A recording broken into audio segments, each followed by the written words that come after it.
ان الحمد لله نحمده ونستعينه ونستغفره ونعوذ بالله من شرور انفسنا ومن سيئات اعمالنا من يهده الله فلا مضل له ومن يضلل فلا هادي له واشهد ان لا اله الا الله وحده لا شريك له واشهد ان محمدا عبده ورسوله اما بعد فان خير الحديث كتاب الله وخير الهدي هدي محمد صلى الله عليه واله وسلم وشر الامور محدثاتها وكل محدثة بدعة وكل بدعة ضلالة وكل ضلالة في النار. اعوذ باللہ السمیع العلیم من الشیطان الرجیم من ہمزہ ونفخہ ونفثہ بسم اللہ الرحمن الرحیم رب اشرح لی صدری ویسر لی امری واحلل عقدۃ من لسانی یفقہوا قولی. بسم اللہ الرحمن الرحیم ان اللہ وملائکتہ یصلون علی النبی یا ایہا الذین آمنوا صلوا علیہ وسلموا تسلیما. اللہم صل علی محمد وعلی آل محمد کما صلیت علی ابراہیم وعلی آل ابراہیم انک حمید مجید. اللہم بارک علی محمد وعلی آل محمد کما بارکت علی ابراہیم وعلی آل ابراہیم انک حمید مجید. اللہم ربنا آتنا فی الدنیا حسنہ وفی الآخرۃ حسنۃ وقنا عذاب النار. ربنا آتنا من لدنک رحمۃ وہیئ لنا من امرنا رشدا. لا الہ الا انت سبحانک انی کنت من الظالمین. حسبنا اللہ ونعم الوکیل. یا حی یا قیوم برحمتک استغیث ولا حول ولا قوة الا باللہ العلی العظیم. آمین. الحمدللہ آج 6 دسمبر 2020 کو سنڈے کے دن قرآن کلاس نمبر 57 میں ہم انشاءاللہ تعالی سورہ آل عمران کی آیت نمبر 156 سے سٹارٹ لیں گے. وہی غزوہ احد کا کانٹیکسٹ چل رہا ہے اور اس میں گفتگو یہاں پر پہنچی تھی پچھلی دفعہ جس پہ تفصیل سے میں نے گفتگو کی تھی صرف 3 آیات کے اوپر، کہ جو منافقین تھے وہ مسلمانوں کو یہ وسوسہ دلاتے تھے کہ اگر تم لوگ میدان جنگ میں نہ جاتے تو نہ اس طرح ہر گھر سے میتیں اٹھتی. تو اس کے جواب میں اللہ تعالیٰ نے بڑی سختی سے سرزنش فرمائی، اور آج تو مزید کئی ایک آیات اسی کانٹیکسٹ میں آئیں گی. پچھلی دفعہ یہ آیت آئی تھی کہ اگر ان لوگوں کی موت بھی مقدر ہوتی تو یہ خود بخود اپنے گھروں سے نکل کر مقتل گاہوں کی طرف کھینچے چلے آتے. اور سورۃ النساء کے اندر اس کا کلائمیکس ہے کہ تم اگر اپنے آپ کو مضبوط قلعوں میں بھی بند کر لو، موت تمہیں وہاں پر بھی آ کر رہے گی. موت کا وقت مقرر ہے. اب وہی مضمون آگے چل رہا ہے منافقین کے حوالے سے. بسم اللہ الرحمن الرحیم. اعوذ باللہ السمیع العلیم من الشیطان الرجیم. بسم اللہ الرحمن الرحیم. یا ایہا الذین آمنوا لا تکونوا کالذین کفروا. اے اہل ایمان تم ان لوگوں کی طرح نہ ہو جانا جنہوں نے کفر کی روش اختیار کی. حالانکہ وہ کلمہ کو مسلمان تھے، اوپر سے مسلمان تھے، اندر سے منافق تھے، تو اللہ نے ان کو کافروں کی کیٹیگری میں ڈالا. وَقَالُوا لِإِخْوَانِهِمْ إِذَا ضَرَبُوا فِي الْأَرْضِ. جو کہتے تھے اپنے بھائیوں کو جب وہ جہاد کے سفر پر نکلے غزوہ احد کے لیے یا کسی اور غزوے کے لیے، او کانوا غزا، یا پھر کسی جہاد کے لیے، لو کانوا عندنا ما ماتوا، اگر یہ ہمارے پاس ہمارے گھروں میں ہوتے تو انہیں موت نہ آتی. وما قتلوا، اور نہ یہ قتل کیے جاتے. اچھا، یہ بھی ایک انسان کی اپنا ایک وسوسہ ہوتا ہے. ادروائز اگر میدان جنگ میں ہی موت آنی ہو تو کتنے لوگ ہیں جنہوں نے بے شمار بیٹل فیلڈز میں حصہ لیا اور انہیں موت نہیں آئی, بستر مرگ پہ ہی وہ مرے. پچھلی دفعہ میں نے خالد بن ولید کے حوالے سے بتایا تھا رضی اللہ تعالیٰ عنہ علیہ السلام کہ 100 سے زیادہ جنگوں میں وہ شریک ہوئے, اور وہ کہتے ہیں میرے جسم پر ایک جگہ بھی ایسی نہیں جہاں پر تلوار یا برچھی کا نشان نہ ہو, لیکن میں بھی ایک بوڑھے اونٹ کی طرح بستر مرگ پہ مر رہا ہوں. تو موت اگر آنی ہوتی تو مجھے آ جاتی.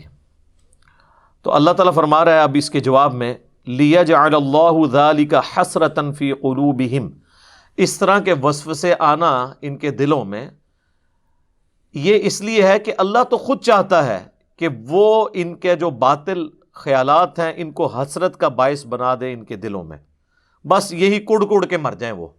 حالانکہ موت تو آنی تھی, تو آئی نہیں ہے, اس کے باوجود اتنی ٹینشن ہے. دیکھیں نا, یہ اس کو کہتے ہیں کہ چلتی پھرتی زندہ لاش, کہ مرے نہیں ہیں پھر بھی ان کو ٹینشن اتنی ہے موت کی. تو اللہ تعالیٰ ہمارا یہ تمہارے دلوں میں ہم نے حسرت ڈال دی. واللہ یحیی و یمیت, اور اللہ ہی ہے جو زندہ کرتا ہے اور موت دیتا ہے. واللہ بما تعملون بصیر, اور اللہ تعالیٰ دیکھ رہا ہے جو کچھ تم کرتے ہو.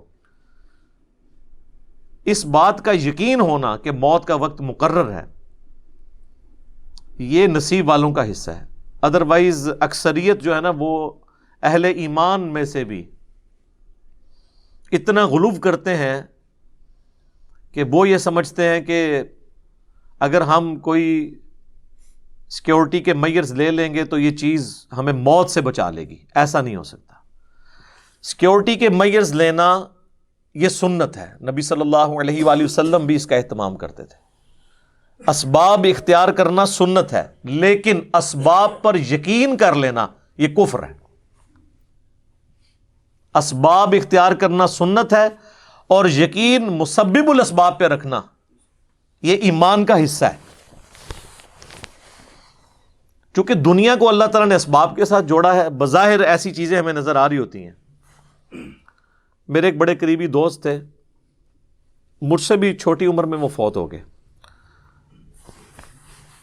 2017 میں جب مجھ پہ مرڈر اٹیمپٹ ہوئی تھی تو میں ان کی شاپ پہ انہیں ملنے کے لیے گیا, تو مجھے کہنے لگے کہ علی بھائی میں چاہ رہا ہوں آپ کے لیے نا 2-3 سیکیورٹی گارڈ رکھوا دوں.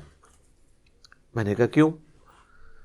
نہیں وہ دیکھیں نا یہ ایکٹیویٹی پرفارم ہوئی ہے. میں نے کہا اس وقت تو میں خیر کیجولی پھرتا تھا, تو اب ہم تھوڑی سی احتیاط کر لیا کریں گے اس حوالے سے.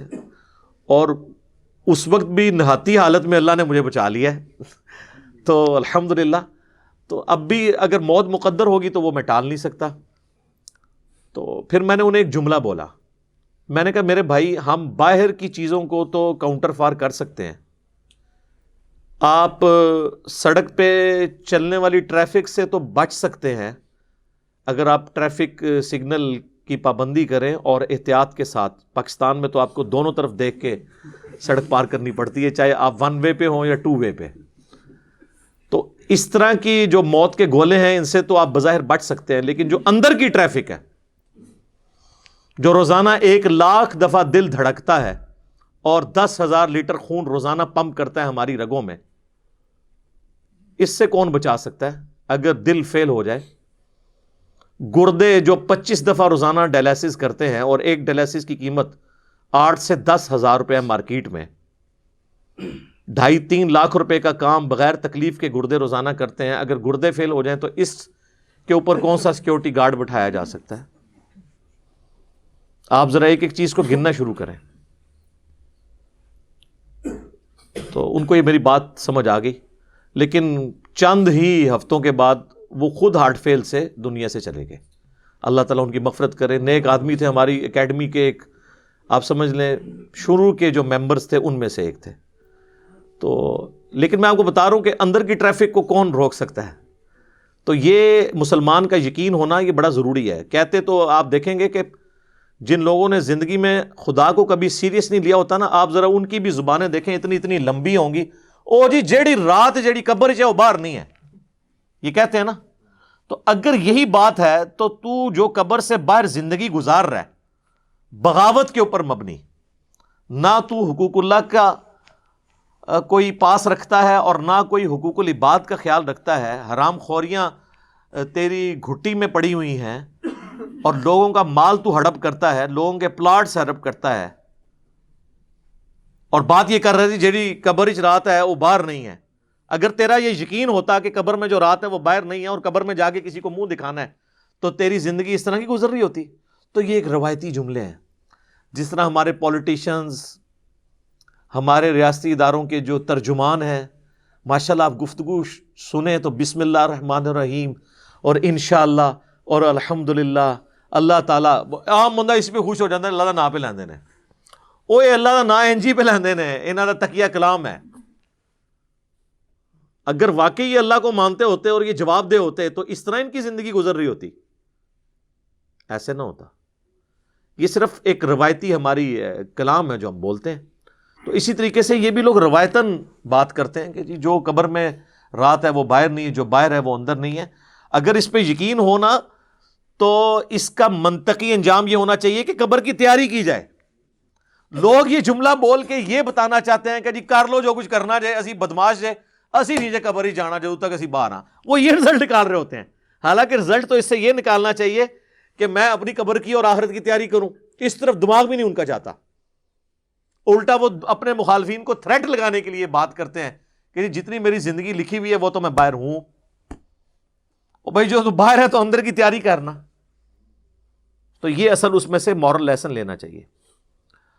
وَلَئِن قُتِلْتُمْ فِي سَبِيلِ اللَّهِ او مُتْتُمْ، اللہ تعالیٰ فرما رہے ہیں اگر واقعی تم اللہ کی راہ میں مارے جاؤ یا اپنی طبعی موت مر جاؤ جہاد میں، راستے میں، بیماری کے ذریعے، لَمَغْفِرَةٌ مِّنَ اللَّهِ وَرَحْمَةٌ خَيْرٌ مِّمَّا يَجْمَعُونَ، تو جو اللہ کی بخشش تمہیں ملنے والی ہے اور اس کی رحمت، وہ اس سے بہت بہتر ہے جو تم نے دنیا میں جوڑ کے رکھا ہوا ہے، چاہے وہ زندگی ایز این ایسٹ یا دنیا کے ایسٹس جو تم نے جوڑے ہوئے ہیں، اس سے بہتر اللہ کے پاس ہے. میں کہتا ہوں جی اگر واقعی جس میں رتی برابر ایمان ہے نا، اسے یہ آفر کی جائے نا کہ مرتے ہی تم سیدھا جنت میں جاؤ گے، تو آدھے مسلمان آج ہی مرنے کے لیے تیار ہو جائیں کہ یار ادھر تو ذلت کی زندگی کاٹ ہی رہے ہیں، چلو اس سے تو جان چھوٹے گی تو آگے اربوں سال کی ہمیشہ کی زندگی مل جائے گی. اور اگر کوئی ایفرٹ اس کے لیے واقعی پٹ کر رہا ہے نا، پھر اس کے لیے زندگی لائبلٹی ہوگی، آخرت ایسٹ ہوگی. اسی لیے تو اللہ نے قرآن میں جگہ جگہ اس چیز کو ایڈریس کیا ہے کہ یہودیوں اگر تم یہ کہتے ہو نا ہم اللہ کے لاڈلے ہیں، اللہ کے چہیتے ہیں، تو موت کی تمنا کیوں نہیں کرتے؟ موت سے تو تم اس طرح بھاگتے ہو. یعنی یہ نہیں کہا جا رہا کہ تم کہو کہ اللہ مجھے مار دے، نہیں. تمنا اس اعتبار سے کہ جس طرح ایک شخص کو اپنے محبوب سے وصل کا انتظار رہتا ہے نا، تو تمہیں بھی اس چیز کا انتظار رہے کہ میں مر کے اپنے رب کا دیدار کروں گا. تو پھر مرنے سے تمہیں خوف نہ آئے. اور سب سے زیادہ خوف یہودیوں کو ہوتا تھا. اسی لیے قریش مکہ تو کافر ہوئے ہیں، یہودی کافر نہیں ہوئے، وہ منافق ہو گئے. اوپر سے کلمہ پڑھ لیا تاکہ دونوں طرف پارٹیاں بنا کے رکھیں، کیونکہ ان کو اپنی جان عزیز تھی. اسی لیے سورۃ البقرہ میں آیا کہ یہودی جو زندگی کی ہرس رکھتے ہیں نا، یہ مشرکین سے بھی زیادہ رکھتے ہیں. حالانکہ وہ بت پرست تھے، لیکن وہ انہوں نے آ کے دیکھیں بدر میں، احد میں، خندق میں ڈٹ کے سامنے آ کے مقابلہ کیا. اعلانیہ انہوں نے انکار کیا، لیکن یہودیوں نے اعلانیہ انکار نہیں کیا، اوپر سے کلمہ پڑھ لیا، اندر سے جڑیں کاٹی. یہ بزدلی کی علامت تھی، ورنہ تو سامنے آ کے کہتے ہاں جی ہم نہیں مانتے، آ کے لڑو ہمارے ساتھ. تو دنیا کی محبت کی وجہ سے وہ بزدلی کا شکار تھے یہودی. تو اللہ تعالیٰ فرماتا ہے اگر آخرت تمہیں اتنی محبوب ہے تو تمنا کرو نا. تو یہی حال مسلمانوں کا بھی ہے. یہ کہنا آسان ہے کہ جی ہر وقت ہم موت کے لیے تیار بیٹھے ہوئے ہیں، لیکن تیاری کوئی نہیں ہے، بس تیار بیٹھے ہوئے ہیں. وہ سر آپ نہ بھی تیار بیٹھیں، جدو چکیا جانا ہے تو اسی چکیا جانا ہے. تہاڈی تیاری نال کچھ نہیں، تسی تیار نہ بیٹھو، تیاری کرو.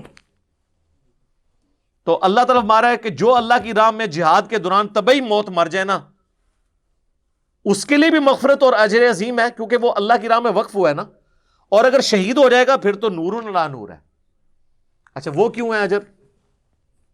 اس نے اللہ کے لیے نیت تو کی ہے نا. حتیٰ کہ صحیح مسلم میں حدیث ہے کہ جو شخص شہادت کی تمنا کے ساتھ اپنے بستر پہ بھی مرے نا، اللہ اسے بھی شہید لکھتا ہے. اور صحیح مسلم میں حدیث ہے جس کے دل میں شہادت کی تمنا نہیں، وہ منافقت کی ایک شاخ پہ مرا ہے، کلی منافق نہیں ہے لیکن منافقت کی اس کے اندر علامات پائی جاتی ہیں. کیوں؟ مسلمان کو تو ہر وقت شہادت کی تمنا رکھنی چاہیے چاہے وہ شہید ہو یا نہ ہو.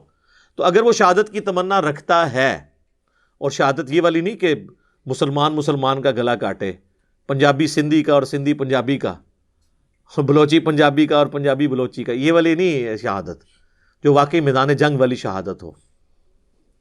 تو اگر اس کی تمنا ہے تو اس کو تو بستر مرگ پہ بھی شہید ہوئے بغیر بھی شہادت کی فضیلت مل جائے گی. اور بخاری اور مسلم دونوں میں حدیث ہے، اللہ کے محبوب صلی اللہ علیہ وآلہ وسلم نے فرمایا کہ میری خواہش ہے کہ میں اللہ کی راہ میں قتل کیا جاؤں، پھر زندہ کیا جاؤں، پھر قتل کیا جاؤں، پھر زندہ کیا جاؤں، پھر قتل کیا جاؤں، پھر زندہ کیا جاؤں، پھر قتل کیا جاؤں. یہ حضور کی خواہش تھی. تو اللہ نے آنری طور پہ آپ کی خواہش پوری کی ہے. آپ کی موت زہر سے ہوئی. وہ میرا پچھلے دنوں ایک ویڈیو ریکارڈ ہوئی تھی، رسول اللہ کا قاتل کون، کیونکہ بعض غالی رافضیوں کی طرف سے یہ الزام لگایا گیا کہ اصحاب رسول میں سے کسی نے رسول اللہ کو زہر دیا تھا. تو وہ میں نے پورا ایک ڈاکٹرن کلیئر کی ہے، اور یوٹیوب پہ ویڈیو رکھی ہوئی ہے، نبی صلی اللہ علیہ وآلہ وسلم کا قاتل کون. تو ایک شیعہ عالم تھے، انہوں نے بڑے غلوف کے درجے میں جو ہے نا اس طرح کی باتیں کی، تو میں نے ان کے جواب میں وہ ویڈیو ریکارڈ کروائی تھی، وہ آپ جا کے دیکھ سکتے ہیں. تو جس کو شہادت کی تمنا ہوگی اس کو بستر مرگ پہ بھی اللہ تعالیٰ ثواب دے دے گا انشاءاللہ تعالی. اب بڑی اہم ترین آیت آ رہی ہے جی. اچھا اس کے ساتھ وہ آیت بھی جوڑ لیتے ہیں، وَلَئِن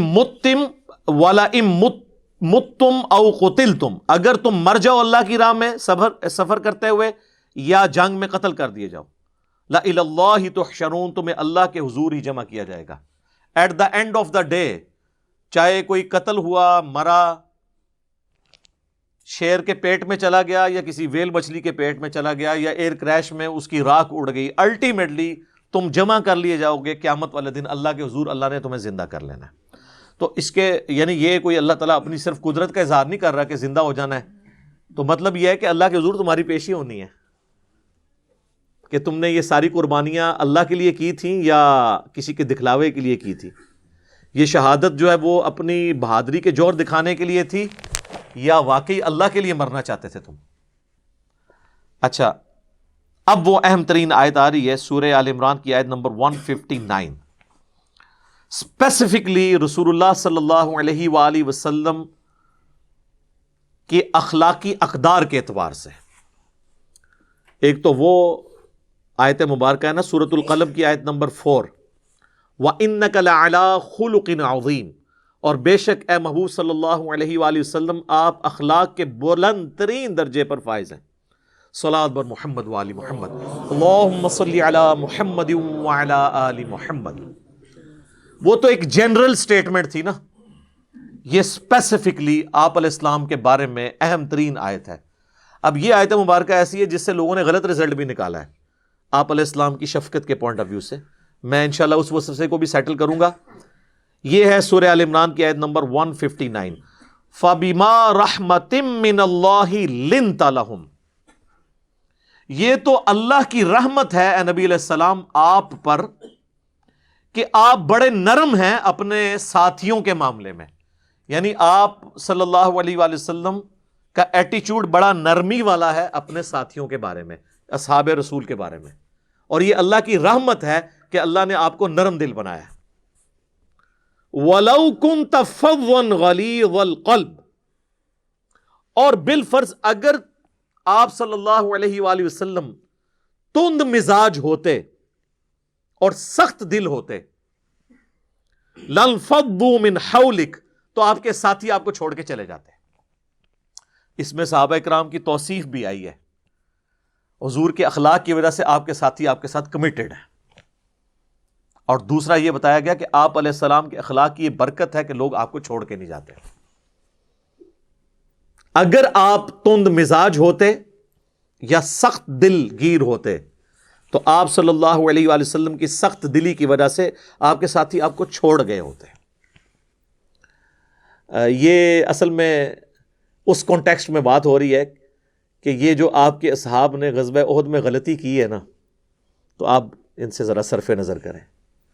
ظاہر لیڈر کو تو سب سے زیادہ تکلیف ہوتی ہے نا، جیتا ہوا میچ چند پلیئرز کی غلطی کی وجہ سے پوری ٹیم ہار جائے تو کیپٹن پھر غصہ تو نکالے گا نا. اور جب وہ اللہ کی کاز کے لیے کھڑا ہو. صحیح بخاری میں آتا ہے کہ 50 تیر اندازوں کو نبی صلی اللہ علیہ وآلہ وسلم نے احد کے موقع پر ایک ٹیلے پہ ڈیوٹی لگائی تھی، کیونکہ خطرہ تھا کہ پیچھے سے لوگ حملہ آور ہو سکتے ہیں، اور ان کی ڈیٹرنس کی وجہ سے وہ پیچھے سے حملہ آور نہیں ہو رہے تھے.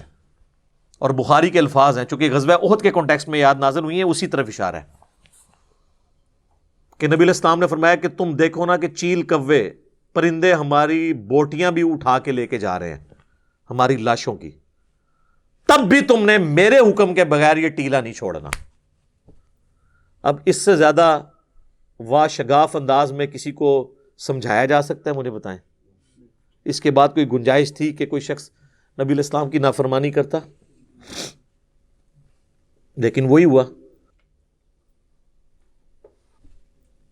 50 میں سے صرف 15 لوگ قائم رہے، اور ان کے لیڈر جو تھے عبداللہ بن جبیر رضی اللہ تعالیٰ عنہ، وہ چیختے رہے کہ اللہ کے نبی نے منع کیا تھا. لیکن 35 یہ کہنے لگے یہ تو اس صورت میں تھا کہ جب شکست ہو جاتی، اب تو ہم جیت گئے ہیں تو جا کے مال غنیمت جمع کریں. تو اللہ نے قرآن میں ڈانٹا کہ دنیا کی مال کی محبت کی وجہ سے دیکھ لو تمہاری جو فتح ہے وہ شکست میں بدل گئی. اور اس کا وبال ایسا پڑا کہ اللہ کے نبی موجود بھی تھے، تب بھی اللہ کے نبی کی دعاؤں کا حصہ ان کو نہیں ملا، الٹا خود نبی علیہ السلام کے مبارک دانت شہید ہو گئے. بخاری اور مسلم میں آتا ہے، اور قرآن میں ہی اس کی طرف اشارہ ہے کہ آپ کی قتل کی افواہ بھی مشہور ہو گئی. تو وہ آیت نازل ہوئی وما محمد الا رسول قد خلت من قبلہ الرسل، محمد تو نہیں مگر ایک رسول، ان سے پہلے بھی اور رسول گزرے ہیں، اگر یہ مر جائیں یا قتل کر دیے جائیں، یعنی پاکستان کے اندر یہ وفات پا جائیں یا شہید کر دیے جائیں، کیونکہ ترجمہ پاکستان میں تو وہ گستاخانہ ہو جائے گا نا دوسرا جو ایگزیکٹ ترجمہ ہے، تو کیا تم دین سے الٹے قدم پھر جاؤ گے؟ تو یہ پورا ایک کانٹیکسٹ چل رہا ہے. تو انہوں نے چھوڑ دیا، اجتہاد کر لیا خود سے. حالانکہ یہ اجتہاد بھی غلط تھا. جب حضور یہ کہہ رہے تھے کہ ہماری لاشیں بھی چیل اور کوے اٹھا کے لے جائیں تب بھی نہیں، تو اس کا مطلب ہے چاہے شکست ہو چاہے فتح ہو تم نے نہیں جگہ چھوڑنی. تو یہ انہوں نے کیسے کنکلوڈ کر لیا کہ بھئی فتح ہے تو اب ہم نے یہ کرنا ہے؟ بس وہی ہوا کہ وہ خالد بن ولید کی عقابی نظریں دیکھ رہی تھیں کہ درہ خالی ہو گیا ہے. وہ درہ آج بھی اسی طریقے سے موجود ہے. وہاں پہ اب سٹال لگے ہوتے ہیں غزوہ احد کے قبرستان کے بعد، وہاں پہ لوگ تسبیحیں بیچ رہے ہوتے ہیں یا زمین پہ چیزیں، وہ درہ بہرحال وہی موجود ہے ابھی تک. تو خالد بن ولید چونکہ کافروں کی طرف سے آئے تھے، وہ کیولری کے سردار تھے، یعنی گھوڑوں کی جو فوج ہے. انہوں نے دیکھ لیا، اچھا، انہوں نے ابو سفیان کو کہا جنگ ابھی ختم نہیں ہوئی، حالانکہ یہ لوگ پسپا ہو چکے تھے. صحیح بخاری میں آتا ہے انہوں نے پھر پیچھے سے آ کے حملہ کیا، 70 سے زیادہ اصحاب شہید ہوئے، اور کئی اصحاب رسول کی مارنے کی وجہ سے ہی قتل ہو گئے فرینڈلی فائرنگ کے اندر. حضرت حذیفہ ابن یمان کے باپ یمان اور جابر بن عبداللہ کے والد جو ہیں وہ عبداللہ، بخاری میں آتا ہے یہ دونوں کو مسلمانوں نے قتل کر دیا. وہ چیختے رہے لیکن بھگدڑ مچ گئی، پتہ ہی نہیں چلا. وردیاں تو ہے نہیں تھی، گرد اڑ رہی تھی، مار دیا. کیونکہ مسلمانوں کو اب سمجھ ہی نہ لگی، پیچھے سے بھی حملہ ہو گیا سامنے سے بھی حملہ ہو گیا، تو وہ سینڈوچ بن گئے. اور حضرت حذیفہ بن یمان کے بارے میں بخاری میں آتا ہے پوری زندگی وہ اپنے باپ کو بھولتے نہیں تھے کہ میرا باپ اس طریقے سے مارا گیا، اور ان کو دعاؤں میں یاد رکھتے تھے. یہ زخم پوری زندگی ان کے دل پہ ہرا رہا. تو یہ صورتحال ہو گئی. واضح فتح شکست میں بدل گئی. گھر کوئی ایک بھی ایسا نہیں تھا مدینہ شریف میں کہ جس گھر میں کوئی میت نہ اٹھی ہو. خود رسول اللہ کو سب سے بڑا صدمہ پہنچا کہ آپ کے دودھ شریک بھائی بھی اور چچا بھی حمزہ بن عبد المطلب جو آرمی چیف بھی تھے آپ کے، وہ بھی شہید ہو گئے. ان کی لاش کا مسئلہ ہوا. نبی علیہ السلام بھی بہت غم زدہ تھے. تو اسی لیے تو یہ 60 آیات صرف غزوہ احد کی کمنٹری ہے. پورے قرآن میں اس طریقے سے کسی جنگ کی کمنٹری نہیں آئی ہے. اس کے بعد اگر آئی ہے تو غزوہ تبوک کی آئی ہے سورہ التوبہ کے اندر، آگے چل کے آئے گی. تو نبی علیہ السلام ظاہر ہے آپ خود بھی اس کی وجہ سے افیکٹ ہوئے. بخاری مسلم میں آتا ہے آپ کے 4 دانت شہید ہو گئے، اور مولا علی جو ہے وہ ایک تھال کے اندر جو ہے وہ ڈھال جو تھی تلوار والی ڈھال، اس کو الٹا کر کے اس میں پانی لے کے آئے، اور سیدہ فاطمہ نے آپ کا زخم دھویا اور ایک کاٹن کا کپڑا جلا کے راکھ رکھ کے اس خون کو روکا، تو پھر وہ خون رکا، تو نبی علیہ السلام خود بھی افیکٹو ہوئے۔ اس سے بڑا غم یہ تھا کہ مسلمانوں کے ساتھ اللہ کا وعدہ تھا کہ اس میں بھی فتح ہوگی۔ مسلمانوں کو یہ وسوسے آئے کہ بھئی وعدہ تھا تو پھر فتح کیوں نہیں ہوئی؟ تو وہ بھی ہم نے سن لیا، پہلے آیات گزری کہ اللہ نے تو فتح دے دی تھی، تم نے اپنا ڈسپلن لوز کیا اور تم نے رسول اللہ کی نافرمانی کی۔ پھر اللہ نے کہا کہ ہم نے تمہیں معاف کیا۔ اس میں سیدنا عثمان بھی شامل تھے، پچھلی دفعہ میرا کلپ اسی میں سے ہی اپلوڈ ہوا تھا۔ تو سیدنا عثمان کو اللہ تعالیٰ نے اس حوالے سے معاف فرما دیا، باقی اصحاب کو بھی۔ لیکن انسان تو انسان ہوتا ہے نا، ابھی اس چیز کا خدشہ تھا کہ نبی علیہ السلام اپنے ساتھیوں کو اس معاملے پہ ڈانٹتے، وہ ظاہر ہے جینون ہوتا آپ کا ڈانٹنا، تو اللہ تعالیٰ نے اس کانٹیکس میں یہ بات کی ہے۔ پہلے تو حضور کی تعریف کی ہے کہ اللہ نے آپ کو بنائی نرم دل ہے، آپ اپنے ساتھیوں پہ ایسی شفقت کرتے ہیں، اسی وجہ سے آپ کے ساتھی آپ کے ساتھ کمیٹڈ ہیں اور آپ کو چھوڑتے نہیں ہیں۔ نرم دل کیا بنایا جناب؟ وَمَا أَرْسَلْنَاكَ إِلَّا رَحْمَةً لِّلْعَالَمِينَ، سورۃ الانبیاء آیت نمبر 107۔ تمام جہان والوں کے لیے آپ کو رحمت بنا کے بھیجا ہے۔ یہ تو آپ علیہ السلام کی شفقت تھی۔ بخاری اور مسلم دونوں میں حدیث ہے، انس ابن مالک کہتے ہیں میں نے 10 سال حضور کو وضو کروایا ہے، اور میری عمر 10 سال تھی جب میری ماں نے مدینہ شریف حضور ہجرت کر کے آئے تو مجھے حضور کے سامنے لے گئیں اور کہا کہ یہ میرا بیٹا ہے انس، تو یہ آپ کی خدمت کیا کرے گا۔ 10 سال کا بچہ کیا ہوتا ہے؟ تو کہتے ہیں میں تو بچہ تھا، کبھی حضور مجھے کسی کام سے بھیجتے تو میں جا کے بچوں میں کھیلنا شروع کر دیتا، میں کام ہی بھول جاتا۔ تو حضور نے کبھی مجھے ڈانٹا نہیں، کبھی آپ نے یہ نہیں مجھے کہا 10 سالوں میں تو نے یہ کیوں کیا اور یہ کیوں نہیں کیا۔ زیادہ سے زیادہ باہر تشریف لاتے تو آپ علیہ السلام میرے پیچھے کھڑے ہو جاتے، پیار محبت کے ساتھ یوں کبھی ہاتھ رکھ لیا آنکھوں پہ اور کہا، آپ پیار سے بھی اس سے انہیں انیس کہہ کے پکارتے، جیسے ہم وہ نک نیم رکھ دیتے ہیں نا، ٹھیک ہے، کسی کا نام ذوالفقار ہے تو پیار سے زلفی کہہ دیا اسے، اس طرح نام تھا انس تو انیس کہہ کے، اور کہتے میں نے تو تمہیں اس کام بھیجا تھا، یہ بھی نہ آگے کہتے کہ ابھی تک کیا کیوں نہیں، ٹھیک ہے، کبھی مجھے ڈانٹا نہیں ہے، پوری زندگی آپ کی شفقت۔ حتیٰ کہ بخاری مسلم میں ایک حدیث ہے،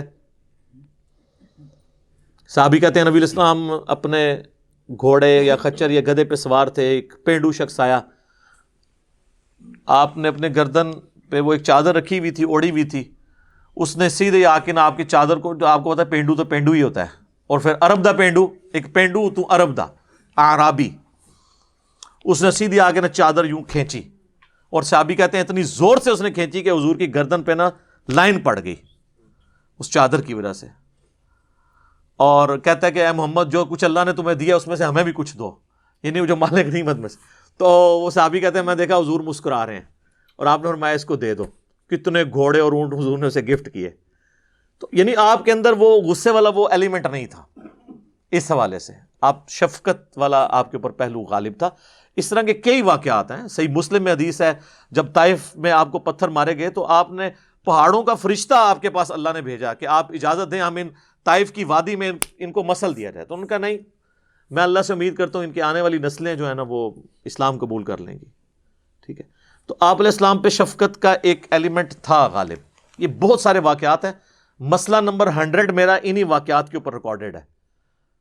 جب وہ آیت آئی تھی سورہ توبہ کی، لَقَدْ جَاءَكُمْ رَسُولٌ مِّنْ أَنفُسِكُمْ عَزِيزٌ عَلَيْهِ مَا عَنِتُّمْ حَرِيصٌ عَلَيْكُمْ بِالْمُؤْمِنِينَ رَءُوفٌ رَحِيمٌ۔ نبی علیہ السلام مومنین کی جانوں سے بڑھ کر ان کا خیال رکھنے والے ہیں اور ان پر رؤوف بھی ہیں اور رحیم بھی ہیں۔ اس کانٹیکسٹ میں مسئلہ نمبر 100 میرا ریکارڈ ہوا تھا، میں نے یہ سارے واقعات بخاری اور مسلم سے بیان کیے تھے، کہانی شریف نہیں سر، احادیث شریف سے، تو آپ دیکھ سکتے ہیں جسے شوق ہو۔ اور اس کا عنوان تھا رسول اللہ کی اپنی امت سے محبت۔ ہم تو آج تک ہمیں حدیثیں یہ سنائی جاتی ہیں کہ ہمیں نبی علیہ السلام سے کتنی محبت ہونی چاہیے کہ ہمارا ایمان کامل ہوگا، یہ ایک پہلو ہے۔ ایک اس کا وائس ورثہ ہے کہ رسول اللہ کو ہم سے کتنی محبت تھی، آپ کو اپنے اصحاب سے کتنی محبت تھی، بعد میں آنے والے لوگوں کے ساتھ کیا محبت تھی، وہ سارے واقعات احادیث کی شکل میں میں نے بیان کیے ہیں۔ تو نبی علیہ السلام کی شفقت والا ایک ڈومیننٹ پہلو تھا جس کو اللہ تعالیٰ نے یہاں پہ ایڈریس کیا کہ آپ کی یہ شفقت ہے، ابھی تک آپ اب یہ جو ان سے غلطی ہوئی ہے نا تو آپ نے ان کی اس غلطی کے اوپر سرزنش نہیں کرنی. فاعف عنہم، ان سے درگزر فرمائیے. اچھا اب دیکھیں، ویسے تو اللہ کا معاف کر دینا بھی کافی تھا. اس سے پہلے 2 آیات گزر چکی ہیں، 155 نمبر اور 152 کہ اللہ نے ان کو معاف کر دیا. اب جب اللہ نے معاف کر دیا تو رسول اللہ سے معافی کا سرٹیفکیٹ تو لینے کی ضرورت نہیں تھی. یہ آپ کو ڈیکورم سکھایا جا رہا ہے کہ ٹیم لیڈر جو اللہ کے لیے ڈٹا ہوتا ہے نا، اس کا بھی آپ نے خیال رکھنا ہوتا ہے. حقوق العباد اپنی جگہ پر ہے، حقوق اللہ اپنی جگہ پہ ہے. تو نبی علیہ السلام کو اللہ نے کہا کہ میں نے تو معاف کر دیا اور آپ اتنے نرم دل ہیں. دیکھیں کس طرح پوری تمہید. حالانکہ اللہ تعالیٰ اس پروٹوکول کا محتاج ہے کہ اپنے نبی سے بات کرے، تو اتنا پروٹوکول کہ دیکھیں آپ بڑے نرم دل ہیں، آپ کی کتنی شفقت ہے، اسی وجہ سے آپ کے ساتھ لوگ اٹیچ ہیں، تو چھاڑ دو انہوں نے. یہ ہے اللہ کی اپنے نبی سے محبت. ورنہ اللہ اپنی مخلوق کو اس طرح کا پروٹوکول کیوں دے گا؟ وہ تو خالق ہے. خالق اور مخلوق اتنا بڑا ڈفرنس ہے کہ اس کے بعد تو کسی چیز کی گنجائش نہیں رہتی. لیکن یہ اللہ کی اپنے محبوب صلی اللہ علیہ وآلہ وسلم سے محبت کا اظہار ہے کہ اللہ تعالیٰ فرما رہا ہے کہ فاعف عنہم، آپ بڑے نرم دل ہیں. آپ اگر سخت مزاج ہوتے یا آپ کے ساتھی آپ کو چھوڑ جاتے، یہ آپ کا مزاج ایسا اللہ نے بنایا ہے کہ یہ آپ کے ساتھ ہیں. اب آپ ان سے درگزر کریں. واستغفر لہم، ان کے لیے دعائے مغفرت بھی کرتے ہیں. غلطی تو انہوں نے کیتی ہے، اے نہیں اللہ نے کہا کہ نہ اے صحابہ دی غلطی بیان کرنا گستاخی ہو جائے گی. یہ گستاخی جہی ہے نا، یہ اج کل دے زمانے چ ہوندی ہے، اس زمانے چ نہیں سی ہوندی. غلطی ہوئی ہے، آپ بھی ان سے درگزر کریں، ان کے لیے بخشش طلب کریں تاکہ اللہ تعالیٰ ان کو معاف کرے. جس طرح سورہ النساء کی آیت نمبر 64 میں بھی ہے نا، وَلَوْ أَنَّهُمْ إِذْ ظَلَمُوا أَنفُسَهُمْ جَاءُوكَ. اے نبی جب انہوں نے اپنی جانوں پر ظلم کیا تھا تو آپ کے پاس حاضر ہوتے، آپ سے معافی مانگتے، آپ اللہ کے حضور کی سفارش کرتے تو اللہ بھی ان کو معاف کر دیتا. تو یہ اللہ تعالیٰ نے ایک پروٹوکول رکھا ہے کہ ٹیم لیڈر سے تو آپ نے جو غلطی کی معافی تو مانگنی ہے نا. نہیں، لیکن یہ آیت آج نہیں ہے کہ آج کسی نے قبر رسول پہ جا کے معافی منگوانی ہے. نہیں، نبی علیہ السلام جب ایز اے ٹیم لیڈر تھے اور آپ علیہ السلام کسی کو کوئی کام اسائن کرتے تھے، یہ اس کانٹیکس میں بات ہے. تو اب کہا گیا کہ ان کو معاف کر دیں، ان کے لیے دعا بھی کریں اللہ سے کہ اللہ ان کو بخش دے. اور یہاں پہ بس نہیں کیا وَشَاوِرْهُمْ فِي الْأَمْرِ، اور مستقبل میں بھی جو واقعات آئیں گے نا اس میں آپ نے ان کو مشورے میں شامل کر رکھنا ہے. یہ نہ ہو کہ آپ اب کنکلوڈ کر لیں کہ چونکہ انہوں نے میری نافرمانی کیا آندھا میں نے مشورے میں نہیں ماننا. اس دنیا میں تو یہی لیڈر کرتے ہیں نا کہ تو تے بولنا ہی نہیں ہے، تو جو پچھلی بار کام پایا سی نا تو تے اس ٹائم نہ بول. نہ، یہ نہیں کرنا. جب معاف کیا ہے دل سے معاف کرنا ہے، اور اس کے بعد بھی اگر کوئی مشورہ دے تو مشورہ لینا ہے، اپنے مشورے میں انہیں شامل. آپ اندازہ لگائیں کہ رسول اللہ کو حکم ہو رہا ہے کہ آپ نے اپنے ساتھیوں کے مشورے کے ساتھ چلنا ہے. ہمارا کون سا مسلمان حکمران ہے جو اپنے ساتھیوں سے مشورہ کرتا ہے؟ پاکستان کی ہسٹری میں نہ کوئی پرائم منسٹر اور نہ کوئی ڈکٹیٹر آپ کو ایسا ملے گا. سب گنڈے اور بدماش ہوتے ہیں جب وہ لیڈرشپ پہ ہوتے ہیں. ان کے ساتھیوں کو وزارتوں سے فارغ کر دیا جاتا ہے. میڈیا والے بتا دیں سر تسی وزیر نہیں رہے. یہ انتہائی غیر اخلاقی حرکت ہے. ایسے لیڈرز، یہ لوگ لیڈر نہیں ہوتے ہیں. لیڈر وہ ہوتا ہے کہ جس کے ساتھی اس سے سیٹسفائی ہوں، اور جب وہ کام یہ کرتا ہے نا تو پھر وہ مشورے سے کرتا ہے. میں آپ کو اپنے آفس میں بتاؤں، ہمارے ایک ڈائریکٹر صاحب تبلیغی جماعت کے، یعنی وہ پاکستان میں آپ سمجھ لیں کہ ہماری ڈیفنس کی ٹیکنالوجی میں چند بڑے لوگوں میں سے ایک. میری جب سلیکشن بھی ہوئی تو انہوں نے میرا انٹرویو کیا تو مجھے بعد میں پتا چلا جب میں ان کے پاس، تو ان میں نے یہ عادت دیکھی تھی کہ حالانکہ ہم سے بہت سینئر آفیسر تھے، جب کبھی انہوں نے کوئی ڈیوٹی ہمیں اسائن کی ہے اور وہ ہماری ڈیوٹی چینج کرنی ہوتی تھی نا، اور ان کو یہ خدشہ ہوتا تھا کہ اس بات کا برا منائے گا، کیونکہ میرے ساتھ تو یہ اکثر ہو جاتا تھا، کیونکہ ان کو میرے پہ یہ مان تھا کہ جس کام پہ میں اس کو لگاؤں گا نا وہ کام سٹریم لائن ہو جائے گا. وہ جب سٹریم لائن ہو جاتا تھا انہوں نے کہتے تھا نہیں اے ہن نواں کام ہے یہ تو کرنا ہے. اور وہ اس وجہ سے کہ ان کو پتا تھا کہ باقی کسی کو دیا تو کھو کھاتے ڈال جائے گا، اور مجھے یہ ہوتا تھا کہ اب تو میں اب سکون سے بیٹھا ہوں تو اب مجھے ایک اور بے سکونی میں ڈال دیا. جس طرح کہتے ہیں نا، وہ پنجابی کہتے ہیں نا کام کرنے والا بڑا ذلیل ہوتا ہے، ٹھیک ہے، کیونکہ نئی جڑی ذلت آندی وہ متھے ماری جاندی ہے. تو لیکن وہ اس طرح نہیں کرتے تھے کہ بھی اب یہ پوری تمہید بنانی، 3-4 دن بٹھانا، اچھا یہ ہو رہا ہے یہ ہو رہا ہے، ہمیں پتہ چل جاتا تھا کہ انہیں کیا ہونے لگا ہے. لیکن ہمیشہ اس طریقے سے ٹیم لیڈر وہی ہوتا ہے، اور پھر اس کی وجہ سے ہم بھی کوئی دل میں قلق محسوس نہیں کرتے تھے، چلو یار ٹھیک ہے. یہ ٹیم لیڈر کی نشانی ہوتی ہے کہ وہ پھر مشورے میں شامل کرتا ہے اپنے ساتھیوں کو. اب ایک اور اہم بات اس کے ساتھ آ رہی ہے، فَإِذَا عَزَمْتَ، جب آپ عزم کر لینا کسی کام کا، مطلب مشورہ ہوا، ایک چیز طے ہو گئی، اب بیچ میں جو ہے نا وہ پاک نہیں چھوڑنی کوئی، بس اب کر گزرنا ہے. اور اس کے بعد کوئی غلط رزلٹ آ جائے تو اب یہ نہیں کہنا کہ اے نے مشورہ دیتا سی، نہیں، انہیں مشورہ دیتا سی، فیصلہ تو سر تسی کیتا سی نا، تو آپ نے اپنے فیصلوں کی حفاظت کرنی ہے. یہ بڑی اہم آیت ہے. فَإِذَا عَزَمْتَ، جب عزم کر لو نا کسی کام کا، فَتَوَكَّلْ عَلَى اللَّهِ، پھر اللہ پہ توکل کرنا ہے. حسبنا اللہ ونعم الوکیل، وہ آگے چل کے آئے گا کہ یہ دعا سکھائی جائے گی سورہ ال عمران کی 179 نمبر آیت میں، کہ ہم نے اللہ ہی پر بھروسہ کیا، وہی بہتر کارساز ہے. ان اللہ یحب المتوکلین، بے شک اللہ تعالی توکل کرنے والوں سے محبت کرتا ہے. یعنی آپ نے اسباب اختیار کرنے ہیں اور پھر نظر کس پہ رکھنی ہے؟ مسبب الاسباب کے اوپر. توکل اللہ پہ کرنا. توکل یہ نہیں ہوتا کہ کرو کچھ نہ، یہ پیچھے دیکھیں کتنے کام بتائے گئے ہیں، یہ کرنے کے بعد مشورہ بھی کرنا ہے، پھر عزم بھی کرنا ہے، پھر اللہ پہ توکل.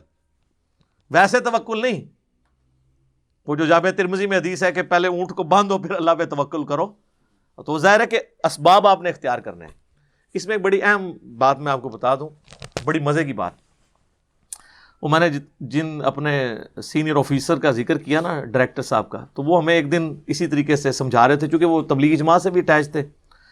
تو حاجی عبدالوہاب صاحب رحمہ اللہ تعالیٰ جو تبلیغی جماعت کے امیر تھے، جو 2-3 سال پہلے ہی فوت ہوئے، تو وہ کہہ رہے ہم ایک دفعہ حاجی صاحب کے پاس بیٹھے ہوئے تھے، تو حاجی صاحب کی عادت تھی کہ وہ مشورہ کرتے تھے جماعتوں کو بھیجتے وقت نا. تبلیغی جماعت میں ویسے بہت چیز زبردست ہے، مشورے والی اور عمارت والی. باقی کسی کو تعلیمات سے کوئی اختلاف ہو سکتا ہے، لیکن ان کا سسٹم بڑا ماشاءاللہ مضبوط ہے.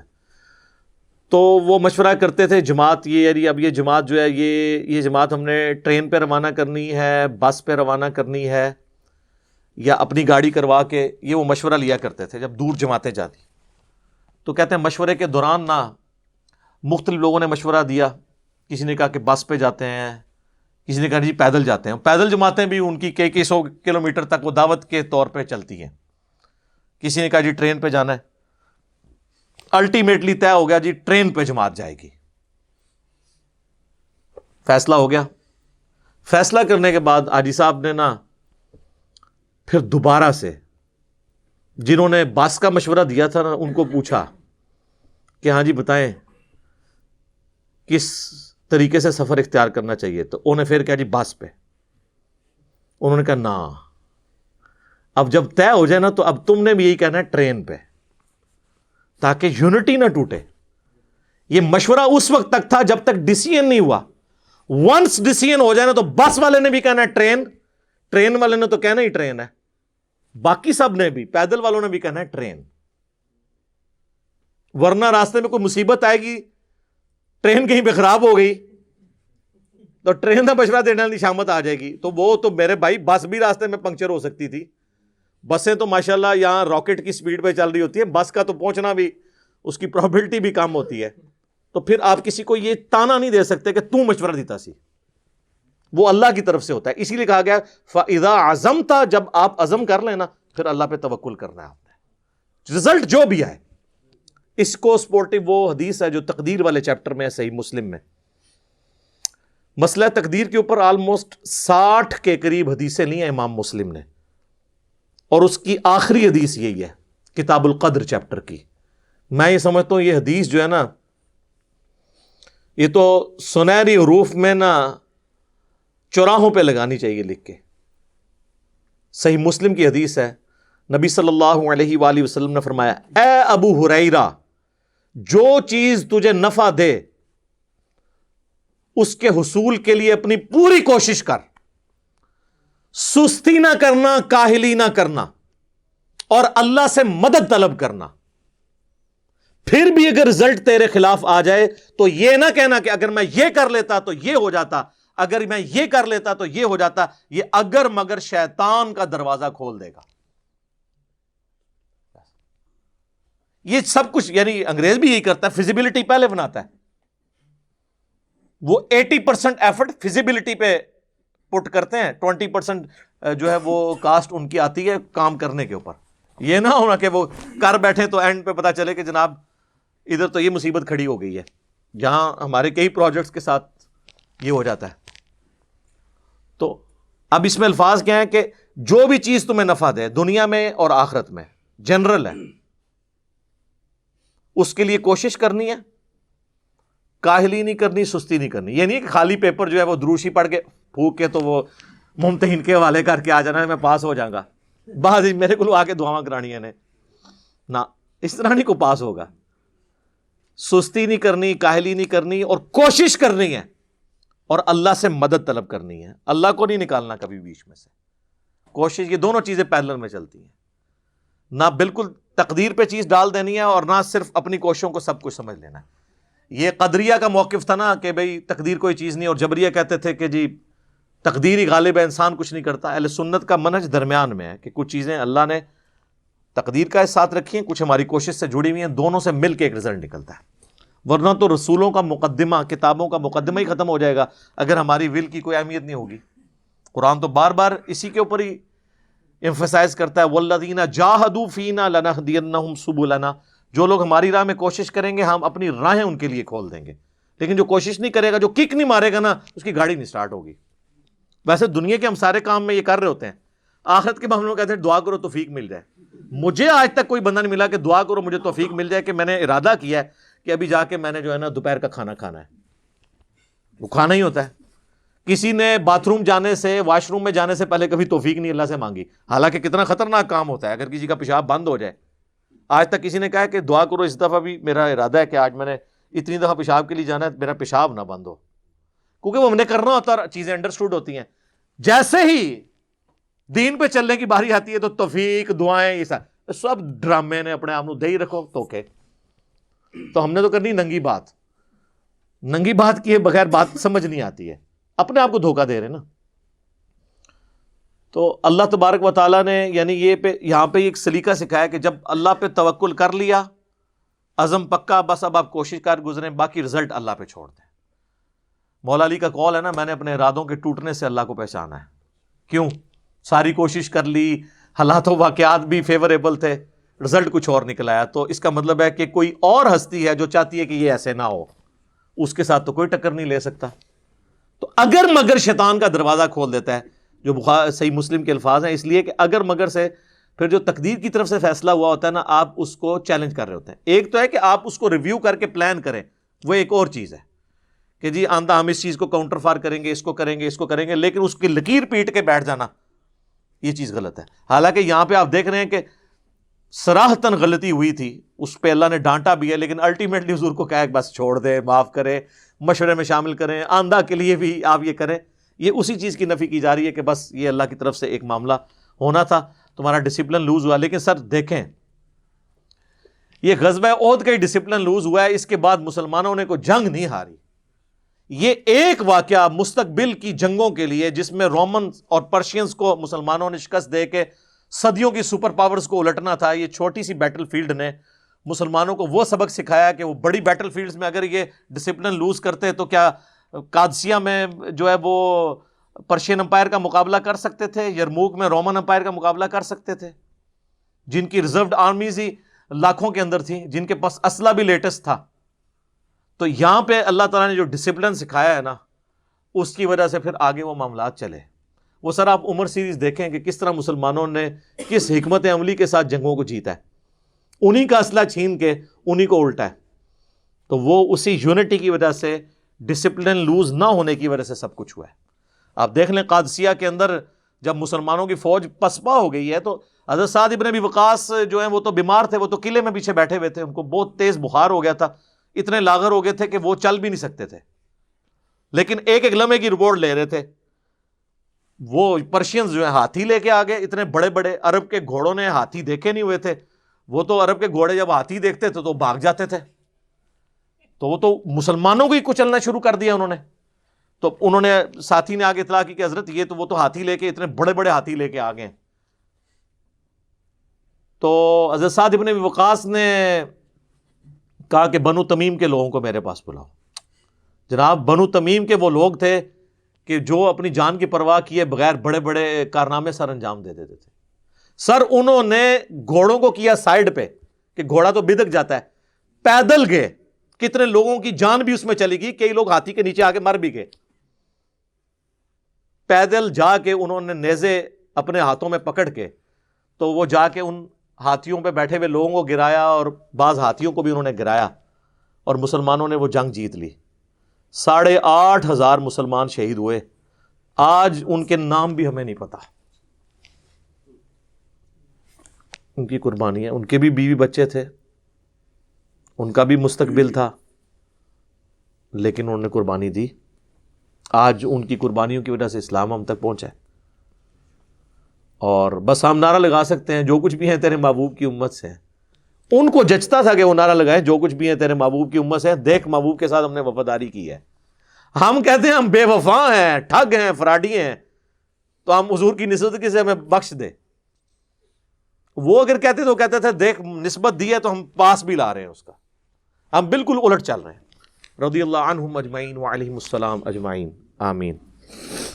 تو اللہ تعالیٰ فرماتا ہے کہ اللہ تعالیٰ جو توکل کرنے والے لوگ ہیں ان سے محبت کرتا ہے. ان ینصرکم اللہ, اگر اللہ تمہاری مدد فرمائے گا نا, فلا غالب لکم, تو کوئی تم پہ غالب نہیں آ سکتا. اللہ پہ توکل کرو. وَإِن يَخْذُلْكُمْ, اور اگر وہی تمہارا ساتھ چھوڑ دے, فَمَنْ ذَا الَّذِي يَنْصُرُكُمْ مِنْ بَعْدِهِ, تو اللہ کے بعد کون تمہارا مددگار ہو سکتا ہے. غزوہ حنین میں یہی ہوا نا جو سورہ توبہ میں آتا ہے نا, کہ اللہ تعالیٰ نے غزوہ حنین میں نبی علیہ السلام کی مدد فرمائی. 12,000 کا لشکر تھا, صرف 80 لوگ حضور کے ساتھ رہ گئے.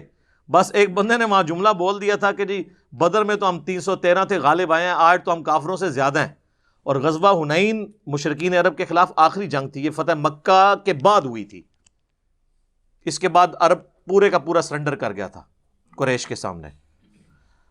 تو یہ فتح مکہ کے آلموسٹ 4 مہینے کے بعد یہ جنگ ہوئی. تو ظاہر ہے مسلمانوں کا کانفیڈنس لیول عروج پہ تھا کہ جی ہم نے تو اب کوئی بچا نہیں ہے ادھر. تو یہ قبیلہ حوازن کے لوگ کیا کریں گے. تو ایک ساتھی نے بول دیا کہ آج ہم غالب آئیں گے کیونکہ ہماری تعداد زیادہ ہے. اللہ نے اس بات کا اتنا برا منایا کہ اللہ نے نہیں پھر دیکھا کہ اللہ کے نبی موجود ہیں اس میں, باقی کالم ایمان مومنین موجود ہیں. ایسی بھاگدڑ مچی کہ صرف 80 بندے نبی علیہ السلام کے ساتھ رہ گئے. 12,000 کا لشکر میں سے 80 بندے, باقی سب چھوڑ کے بھاگ گئے. اور اللہ کے نبی علیہ السلام اکیلے آگے اپنے اس پہ خچر پہ سوار اور رجز پڑھتے ہوئے, انا النبی لا کذب, یہ کوئی جھوٹ نہیں ہے, میں اللہ کا نبی ہوں اور میں عبد المطلب کا بیٹا ہوں. اور پھر آپ علیہ السلام نے یوں زمین سے مٹھی بھری, صحیح مسلم میں آتا ہے, اور یوں کافروں کی طرف پھینکی. تو کوئی کافر ایسا نہیں تھا کہ جس کی آنکھ میں نہ وہ پڑی ہو, اور وہ ان کا لشکر پسپا ہو گیا. اور اس کا ذکر اللہ تعالیٰ نے قرآن میں سورۃ الانفال میں بھی کیا ہے, وما رمیتا اذ رمیتا ولکن اللہ رما. وہ جو آپ نے کنکریاں پھینکی تھی نا, وہ آپ نے نہیں پھینکی تھی, وہ اللہ نے پھینکی تھی. ورنہ یہاں سے تو ایک انسان کی کنکریاں کہاں تک جا سکتی ہیں. اللہ نے اس کو معجزہ بنا دیا. تو اللہ تعالیٰ ہمارا اگر ہم مدد ہی کریں گے تو اللہ کے سوا پھر کون مدد کرے گا. وَعَلَى اللَّهِ فَلْيَتَوَكَّلِ الْمُؤْمِنُونَ, اور اللہ ہی پر توکل کرنا چاہیے اہل ایمان کو. اللہم اجعلنا منہم, آمین. حسبنا اللہ ونعم الوکیل, ولا حول ولا قوة الا باللہ العلی العظیم, آمین. وما کان لنبی ان یغل, کسی نبی کی یہ شان تو ہو ہی نہیں سکتی کہ وہ خیانت کرے. ہر یہ منافقین باتیں کرتے تھے نا کہ کوئی ان کے اپنے ذاتی بینیفٹس ہیں اس کے لیے سب کچھ کرتے ہیں. اللہ نے فرمایا نبی کی یہ شان نہیں کہ وہ خیانت کرے, اس کا ظاہر کا ایجنڈا کچھ اور ہو اور باطن کا اور ہو. یہ دنیا دار حکمرانوں اور جنگجوؤں کے مسئلے ہوتے ہیں. وَمَن يَغْلُلْ یأتی بما غل یوم القیامہ, اور جو کوئی خیانت کرے گا نا تم میں سے بھی, تو اپنی خیانت لے کے آئے گا ساتھ قیامت والے دن. اللہ تعالیٰ اس کا پھر بدلہ دے گا اور سزا ڈالے گا تم پر. ثم توفی کل نفس ما کسبت, پھر تمہیں بدلہ دیا جائے گا پورا پورا جو بھی تم نے کیا ہوگا. وہم لا یظلمون, اور ان پر ظلم نہیں کیا جائے گا. یعنی ہر جان اپنے اعمال لے کے آئے گی, وَمَن يَعْمَلْ مِثْقَالَ ذَرَّةٍ خَيْرًا يَرَهُ فَمَن يَعْمَلْ مِثْقَالَ ذَرَّةٍ خَيْرًا يَرَهُ وَمَن يَعْمَلْ مِثْقَالَ ذَرَّةٍ شَرًّا يَرَهُ. ذرے کے برابر بھی نیکی کی ہوگی وہ بھی دیکھ لے گا، اور ذرے کے برابر گناہ کیا ہوگا وہ بھی دیکھ لے. لیکن ہم صرف ایک ہی دیکھتے ہیں، کہتے ہیں وہ تو اللہ نے کوئی اینی جی نیکی پسند آ جائے جی ساڑی، وہ تو اینی جی نیکی تے بھی چھوڑ سکتا ہے، اگے نہیں پڑھتے کہ اینے جی گناہ تے بھی پکڑ سکتا ہے. تو یہ بیلنس وہ اللہ کی مرضی. آج کی ڈیٹ میں کوئی یہاں بیٹھ کے نہیں ڈیسائیڈ کر سکتا کہ میری کون سی نیکی کام آ جانی ہے. آج کی ڈیٹ میں تو ہمیں ڈر ڈر کے زندگی گزارنی چاہیے. جو صحیح بخاری میں حدیث ہے، نبی علیہ السلام ایک چوراہے سے گزر رہے تھے تو چند اصحاب آپس میں مذاق کرتے ہوئے ان کی ہنسنے کی آواز بلند ہو رہی تھی، تو حضور نے فرمایا کھڑے ہو کے، جو میں جانتا ہوں نا، اگر تم جانتے تو بہت کم ہنستے، زیادہ رویا کرتے. حضور کو تو پتا تھا مرنے کے بعد کیا ہونے والا ہے انسان کے ساتھ. عبداللہ بن عمر کہتے ہیں، صحیح بخاری کی حدیث ہے، کہ نبی علیہ السلام نے میرے کندھے پہ ہاتھ رکھ کے کہا تھا کہ عبداللہ اپنے آپ کو مردوں میں شمار کرنا، یعنی صبح اٹھو تو یہ سمجھو کہ آج رات میری قبر میں ہے. ویسے اس طرح جس کی زندگی گزرے نا وہی انسانوں والی زندگی گزارتا ہے. ڈیلی بیس پہ ڈیسائیڈ کریں کہ آج میری نمازیں پوری ہیں، آج میرے بیوی بچوں ماں باپ کے حقوق پورے ہیں، آج میرا جو سارے کے سارے معاملات ہیں اس میں کوئی جھول تو نہیں ہے، اور رات کو احتساب کر کے سوئیں. ڈیلی بیس کے اوپر پلاننگ کر کے زندگی گزاریں تو پھر انسان جو ہے نا وہ کامیاب ہو سکتا ہے. ادروائز بڑا مشکل ہے. یہ تو نہیں ہے کہ وہ ہفتے میں ایک دن جمعے کی نماز پڑھنی ہے اور سال میں 2 دفعہ عید کی نماز، یہ بڑا مشکل سودا ہے. آفا من اتبع رضوان اللہ، بھلا بتاؤ کہ جو اللہ کی رضا چاہنے والے لوگ ہیں، اللہ کی رضا کی پیروی اختیار کرنے والے لوگ ہیں، کمن باء بسخط من اللہ، وہ ان لوگوں کی مانند ہو سکتے ہیں جو اللہ کی ناراضگی کمانے والے لوگ ہیں. دنیا میں بھی ایسا نہیں ہوتا. دنیا کے بادشاہ بھی اپنے وفاداروں کو نوازتے ہیں اور اپنے مخالفین کو قید و بند میں ڈالتے ہیں. تو اللہ کے ساتھ وفاداری کرنے والے اور اللہ کے ساتھ غداری کرنے والے برابر ہو سکتے ہیں. وَمَأْوَاهُمْ جہنم، اور ان کا ٹھکانہ ہے جہنم، جو اللہ کے ساتھ غداری کرنے والے لوگ ہیں. وَبِئْسَ الْمَصِيرُ، اور کیا ہی برا ٹھکانہ ہے. اللہم لا تجعلنا منہم، اللہم اجرنا من النار، اللہم انی اعوذ بک من عذاب جہنم ومن عذاب القبر ومن فتنة المحیا والممات ومن شر فتنة المسیح الدجال. اچھا، یہ دعا میں ان نا کے ساتھ بھی ہم جمع کے سیغوں کے ساتھ بھی پڑھتے ہیں اور سنگولر کے سیغوں کے ساتھ بھی. اگر آپ سنگولر کے سیغے سے بھی پڑھیں نا، جب کوئی شخص آمین کہتا ہے وہ اس دعا میں شامل ہو جاتا ہے. اگر میں کہتا ہوں نا اللہم اجرنی من النار، تو یہ اے اللہ مجھے آگ سے بچا لے، اور آپ کہتے ہیں آمین، تو آپ بھی اس میں شامل ہیں. ضروری نہیں کہ میں جمع کا سیغہ ہی بولوں، تو خود بخود اس میں شامل ہو جاتا ہے. ہم درجات عند اللہ، اللہ کے حضور ان کے درجے ہیں. پھر یعنی جس طرح جنت میں درجے ہیں نا، جہنم میں بھی درجے ہیں. جس طرح سورہ نساء میں آیا کہ منافقین دوزخ کی سب سے نچلی گھاٹی میں ہوں گے.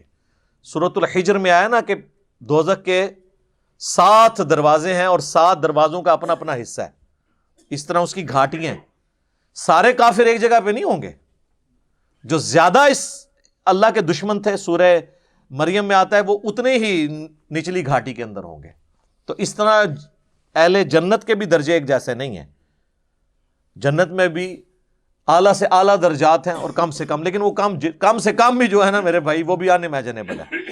وہ بخاری مسلم میں حدیث ہے، جو سب سے آخر میں جنت میں جائے گا نا، اور آخر میں وہ جو جہنم سے نکال کے لاکھوں سال کی اپنی سزا بھگت کے جب وہ جنت میں جا رہا ہوگا نا، اس کو بھی اس روئے ارض سے 10 گنا بڑی جنت، ایکویلنٹ ٹو 10 پلانٹس، یہ 10 زمینیں. تسی کہندے ہو F11 10 مرلے دا پلاٹ، پوری زمین 40,000 کلومیٹر کے سرکمفرنس کی، اس طرح کی 10 زمینیں. تو وہ تو جب جنت میں جا رہا ہوگا تو بخاری مسلم کے الفاظ ہیں، وہ تو یہ سمجھے گا جنت شاید خالی ہوگی، بھر گئی ہونی ہے، میری تو جگہ کوئی نہیں. اللہ تعالیٰ فرمائے گا کہ زمین سے 10 گنا بڑی جگہ تجھے. تو کہے گا یا اللہ تو مجھ سے مذاق کر رہا ہے. تو بخاری مسلم کے الفاظ ہیں کہ اللہ تعالیٰ مسکرائے گا جیسا کہ اس کی شان کے لائق ہے. ٹھیک ہے. تو اللہ کی جنت یہ اتنے جو آپ کو ٹریلینز اینڈ ٹریلینز آف بتاتے ہیں پلانٹس ہیں اور بلینز آف گلیکسیز ہیں، یہ اللہ تعالیٰ نے الاٹ کرنے کے لیے سارے پلاٹ رکھے ہوئے ہیں جناب. یہ انشاءاللہ تعالیٰ اولاد آدم کی میراث ہے نا انشاءاللہ. یہ ہماری ابا جی کی جاگیر ہے جنت انشاءاللہ. لیکن ابے دی جاگیر تو آگ ہو جانا جی ابے دی گل نہیں منی. ہاں یہ ذہن میں رکھیے گا. واللہ بصیر بما یعملون، اور اللہ تعالیٰ دیکھنے والا ہے جو وہ کرتے ہیں. کیا دھمکی ہے جی. کوئی جنتیوں والے اعمال کر رہا ہے اس کو بھی اللہ دیکھ رہا ہے، جو جہنمیوں والے اعمال کر رہا ہے اس کو بھی اللہ تعالیٰ دیکھ رہا ہے. کوئی چیز اللہ تعالیٰ کے اس چیز سے باہر نہیں ہے، اور اللہ نے خود ہی سارا حساب و کتاب رکھا ہوا ہے. اللہ کو فرشتوں کی بھی حاجت نہیں ہے، یہ تو صرف ہماری تسلی کے لیے ہے.